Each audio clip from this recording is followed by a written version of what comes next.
our birth story is unique in that we are the only school, at least in New York State, rather, that opened during the pandemic. So we weren't intending to do that. We designed our school in 2018, started planning in 2019, and then when 2020 rolled around, early 2020, the pandemic became a reality, and many organizations and authorities pretty much told us to stop and do not take additional planning year. We said no.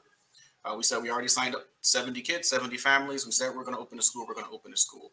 We weren't able to bring them inside of a building. We weren't even able to secure a building at that time. We had to secure a temporary building. But we decided, okay, how are we going to equip our kids in order to start the school?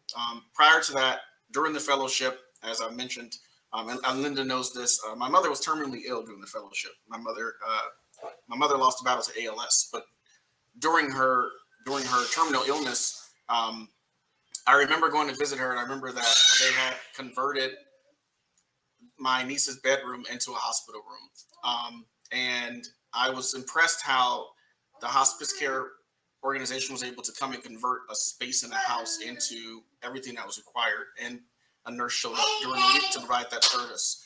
That was with me during this time. And I remember I said, well, you know, we already purchased the chairs, the desks, all the equipment.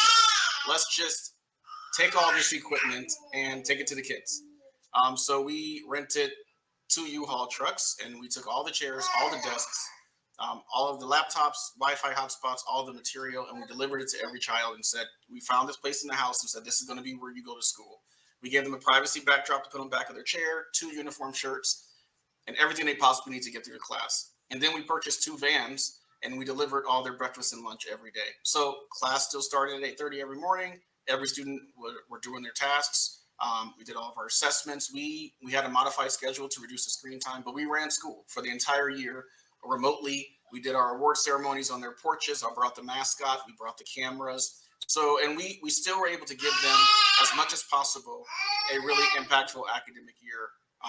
And that was, to your point, Jeb, the result of stubbornness. When I came back to the United States, to open the school. The first school I ever opened was in Bangladesh, and those were in some very difficult situations. And I remember when I was thinking to return to the United States, I wanted to do the exact same thing. I knew I'd have some kind of barriers, but I knew I'd be able to get around them just by using my head and creativity, and most importantly, using a team. I'm a military veteran, and teamwork was kind of grained into our heads in the Air Force. And that's what came to surface here in Buffalo. And that's why Buffalo Creek Academy exists. I couldn't be more proud.